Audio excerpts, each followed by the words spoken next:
नमस्ते दोस्तों सभी को। और आज हम राजस्थान की सभ्यताओं के बारे में अध्ययन करने वाले हैं। और राजस्थान की सभ्यताएं जो है वो संपूर्ण सभ्यताओं का बारीकी से अध्ययन करेंगे, संपूर्ण जानकारी दी जाएगी।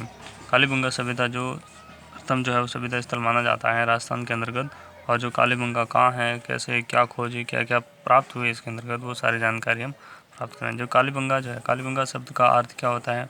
जो ये काली मिट्टी की चूड़ियाँ, बल्कि ये कौन सी भाषा का शब्द है? सिंधी भाषा का शब्द। कालीबंगा का अर्थ होता है काली मिट्टी की चूड़ियाँ। और कालीबंगा जो है वो कौन सी भाषा का शब्द है? तो सिंधी भाषा का शब्द है। वर्तमान में कहाँ है? ये हनुमानगढ़ जिले में। नदी कौन सी है? तो घग्गर नदी।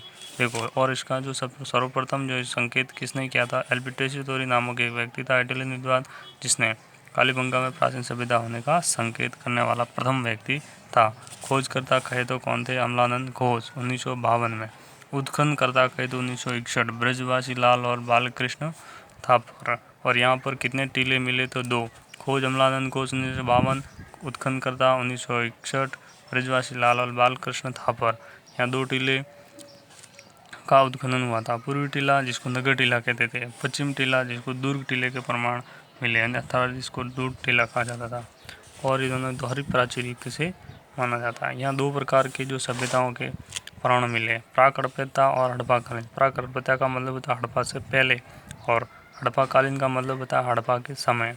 खुदाई के स्तर कितने मिले? तो 5 स्तर। 5 स्तरों में ही स्तर यानी 5 स्तर का मतलब बताएंगे, जैसे एक सभ्यता बसी और उसके बाद वो उजड़ी, दूसरी वापस बसी, तीसरी बसी, इस प्रकार से एक के बाद एक बसती गई, फिर उजड़ती गई।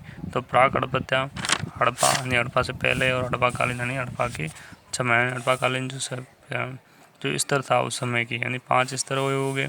और यहाँ पर मर्दबांड के प्रकार कितने मिले? 6 प्रकार के मर्दबांड मिले हैं। समाधान की पद्धतियाँ 3: पूर्ण समाधान, आंशिक समाधान और क्लह दाह संस्कार। 3 प्रकार के अंतिम संस्कार की जो क्रिया के 3 ये भाग थे। पूर्ण समाधान होता था, और आंशिक समाधान होता था, और क्लश दाह संस्कार। उसके बाद अन्य जानकारियाँ जैसे क्या क्या यहाँ से प्राप्त हुआ? दोहरे जुते हुए खेत, लकड़ी की नालियाँ प्राप्त हुई। नहीं, यहाँ पर जो वो नालियाँ होती थी वो कैसी होती थी? लकड़ी की बनी होती थी, यानी बांस के जो लंबे लंबे वो खोखले बांस हुआ करते, उस बांसों को जो है वो अंदर से खुला करके और उनको फिर एक के बाद एक जोड़ करके यहाँ लकड़ी की नालियाँ बनाई जाती थी। और स्वास्थ्य चिन्ह भी यहाँ मिला है। दोहरे जुते हुए खेत कहाँ से मिले? तो कालीबंगा से। स्वास्थ्य चिन्ह कहाँ से मिला? कालीबंगा से। और यहाँ का जो फर्श होता था वो कच्ची व पक्की ईंटों दोनों से प्रमाण मिले। कच्ची और पक्की ईंटों के प्रमाण मिले। और अलंकृत ईंटों का फर्श, ईंटें जो हुआ करती थी वो कैसी थी? अलंकृत ईंटों का प्रयोग किया जाता था फर्श बनाने में।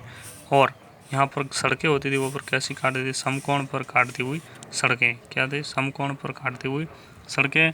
और इनकी जो सड़कों का लंबाई चौड़ाई कितनी थी? मुख्य मार्ग जो हुआ करता था, मुख्य मार्ग की लंबाई जो है, मुख्य मार्ग की चौड़ाई कितनी होती थी? 7.2 मीटर। 7.2 चौड़ाई। लंबाई तो जितना गाँव होता था इतनी बड़ी होती थी, जबकि चौड़ाई 7.2 मीटर। गली की चौड़ाई कितनी होती थी? 1.8 मीटर गली की चौड़ाई होती थी। और अन्य क्या क्या यहाँ से प्राप्त हुआ है वो हम देखेंगे। जैसे यहाँ से दशमलव पद्धति में बटखरे प्राप्त हुए, दशमलव पद्धति में। और एक यहाँ से मिट्टी का स्केल प्राप्त हुआ जो कि 30 मार्किंग होता था, उस पर 30 मार्किंग की जाती थी। ये मिट्टी का स्केल। माता देवी की मूर्ति, एकमात्र ऐसा स्थान जहाँ से माता देवी की मूर्तियाँ नहीं मिली। मूर्ति का मतलब होता है कि यानी कि छोटी सी मिट्टी से बनी हुई माता देवी की एक महिला की जैसे मूर्ति हुआ करती थी, उस मूर्ति यहाँ पर प्राप्त नहीं। बाकी सभ्यता में प्राप्त हुई है, लेकिन माता देवी की मूर्ति यहाँ से नहीं प्राप्त हुई हैं। और भूकंप के प्रमाण भी मिले हैं, बेलनाकार मोहर मिली है, और जो कि मेसोपोटामिया से संपर्क होने का प्रमाण बताता है। ये एकमात्र मेसोपोटामिया से संपर्क होने का प्रमाण है, क्योंकि यहाँ पर बेलनाकार मोहर है जो मेसोपोटामिया प्रयोग की जाती थी। ये भूकंप के प्रमाण। तंदूर, यहाँ से ईरानी क्षेत्र के तंदूर। अब देखो यहाँ पर क्या क्या जो है वो कृषि फसल होती थी। चना हुआ करते थे, ठीक है, सरसों हुआ करती थी, गेहूँ होते थे, कपास होते थे, और बाजरा हुआ करता था। कपास को यहाँ पर क्या कहते थे? छिंडन कहते थे। कपास को क्या कहते थे? छिंडन कहते थे। बाजरा, चावल, जौ मिश्रित कृषि हुआ करती थी। अब देखो यहाँ पे पशु कौन कौन से मिले। पशु देखो, पशुओं में जैसे कुत्ता जो है उनका एक पालतू पशु हुआ करता था। कुत्ता मिले हैं, गाय, बैल, ऊँट और बकरी।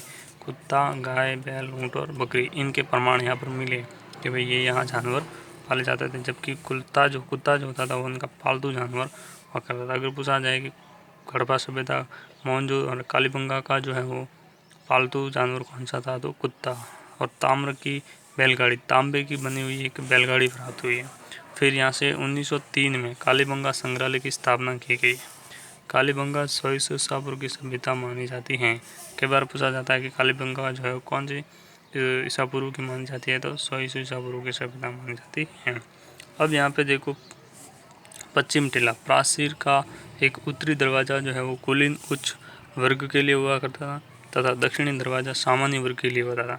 मतलब पश्चिम दरवाज़ा जो दुर्ग दरवाज़ा कहते थे, इसके अंदर क्या होता था कि जो प्राचीर का उत्तरी दरवाज़ा हुआ करता वो तो होता था कुलीन के लिए, यानी उच्च वर्ग के लिए। दक्षिण दरवाज़ा सामान्य वर्ग के लिए होता था। और 5 स्तर पर उत्खनन, 2 सभ्यताओं के प्राण मिले, प्राक हड़प्पा कालीन और हड़प्पा कालीन। देखो, हड़प्पा को कांस्य युगीन सभ्यता का स्थल माना जाता है। और इस टीले के उत्तर और पश्चिम में स्वाधान की 3 पद्धतियों के प्रमाण मिले थे। उत्तर और पश्चिम में क्या होता, स्वाधान की 3 पद्धतियाँ मिली थी। देखो, पूर्ण स्वाधान क्या होता था? पूर्ण स्वाधान का मतलब होता है कि इसके अंतर्गत आयताकार कब्र में दफनाया जाता था। पूर्ण स्वाधान का मतलब क्या होता है कि इसके अंतर्गत आयताकार कब्र जो होती थी, उस आयताकार कब्र में इसको दफनाया जाता था। और इसमें क्या होता था, सिर उत्तर की ओर, पैर जो होते थे दक्षिण की ओर किए जाते थे। और व्यक्ति के साथ उसके दैनिक उपयोग की जो वस्तुएं हैं वो भी उसके साथ रखी जाती थी उस कब्र के अंतर्गत। और जो मानते थे कि पुनर्जन्म में विश्वास को दर्शाते हैं, यानी पुनर्जन्म में वो लोग विश्वास करते थे कि पुनर्जन्म होने पर ये जो है वो इस वस्तुओं का उपयोग वापस करेगा। फिर उसके बाद होता है आंशिक समाधान। आंशिक समाधान का मतलब ये था कि इसमें गोल कब्र हुआ करती प्राप्त हुई, जिसमें क्या होता था, कंकाल नहीं मिला। आंशिक समाधान में गोल कब्र हुआ करती थी और इसमें कंकाल नहीं है। दैनिक उपयोग की वस्तुएं प्राप्त हुई लेकिन कंकाल इसके अंदर नहीं हुआ करता, इसलिए इसको क्या कहते हैं, आंशिक समाधान। कलश समाधान, इसमें हमें दाह संस्कार के प्रमाण मिलते हैं।